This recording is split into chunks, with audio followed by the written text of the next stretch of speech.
قصر دنا تک کس کی رسائی، جاتے یہ ہیں آتے یہ ہیں۔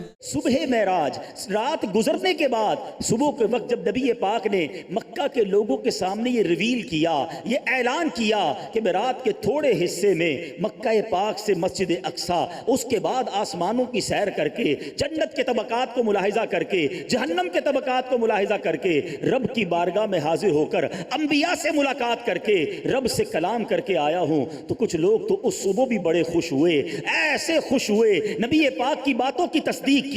اس دن بھی کچھ لوگ پریشان ہوئے، پریشان کرنے کی بھی کوشش کی گئی۔ گئے تھے نا کچھ لوگ حضرت ابوبکر صدیق کی بارگاہ میں، اے ابوبکر جس نبی کا کلمہ پڑھتے ہو جانتے ہو وہ کیا کہتے ہیں؟ حضرت ابوبکر صدیق رضی اللہ عنہ کہتے ہیں بتاؤ کیا کہتے ہیں؟ کہا وہ کہتے ہیں کہ رات کے تھوڑے حصے میں مکے سے بیت المقدس بھی ہو آئے، آسمانوں کی سیر بھی کر کے آئے۔ یاد رہے یہ سوال کیوں اٹھایا گیا تھا؟ بیت المقدس مکہ مکرمہ سے 1 مہینے کا راستہ تھا، گھوڑے پر اونٹ پر لوگ جا سفر کرتے تھے نا، 1 مہینہ جانے کا، 1 مہینہ آنے کا، 2 مہینے تو آنے جانے کا سفر تھا۔ یہ کیسے ممکن ہے کہ رات کے تھوڑے حصے میں کوئی ہو کر آ جائے؟ ایمان دل میں نہیں تھا تو بات عقل کی مانتے تھے، لاجکس تلاش کرتے تھے۔ حضرت ابوبکر صدیق کے پاس گئے، اے ابوبکر بتاؤ ایسا کہتے ہیں؟ سیدی ابوبکر صدیق نے کہا کیا واقعی میرے نبی ایسا کہتے ہیں؟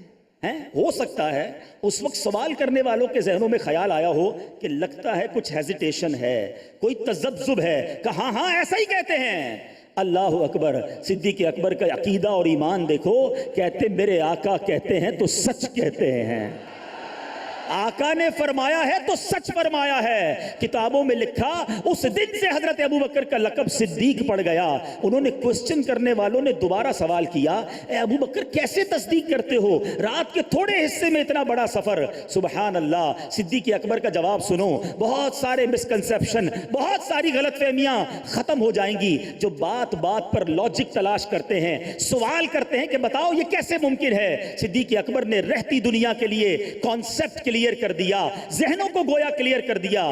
فرماتے دیکھو بات یہ ہے، خلاصہ جو ان کی بات کا تھا کہ ہمارے آقا تو ہمیں صبح و شام آسمانی خبریں دیتے ہیں۔ آقا بتاتے جبریل امین آئے، قرآن کی آیتیں نازل ہوئیں، نبی پاک فرماتے اللہ ایک ہے، ہم نے نہ جنت دیکھی ہے، نہ دوزخ دیکھی ہے، نہ رب کو دیکھا ہے، نہ جبریل کو قرآن لاتے ہوئے دیکھا ہے۔ ارے جب ساری خبروں پر ایمان لاتے ہیں تو پھر کیوں نہ کہیں کہ اگر آقا نے فرمایا ہے کہ رات یہ سفر ہوا ہے تو حق ہوا ہے۔ سبحان اللہ۔ وہ پنجابی کے لوگ کہتے ہیں نا، کمال کی بات کہتے ہیں، اسی منن والے ہیں، سوچن والے نہیں ہیں۔ جب آقا رسول کی، ہمارے آقا کی بات آ جائے، صحابہ کرام کا کوئی قول مل جائے، ہر بات کو لاجک سے تلاش نہیں کیا جاتا۔ شاعر لکھتے ہیں نا، عقل والوں کے نصیبوں میں کہاں ذوق جنون، عقل والوں کے نصیبوں میں کہاں ذوق جنون، عشق والے ہیں جو ہر چیز لٹا دیتے ہیں۔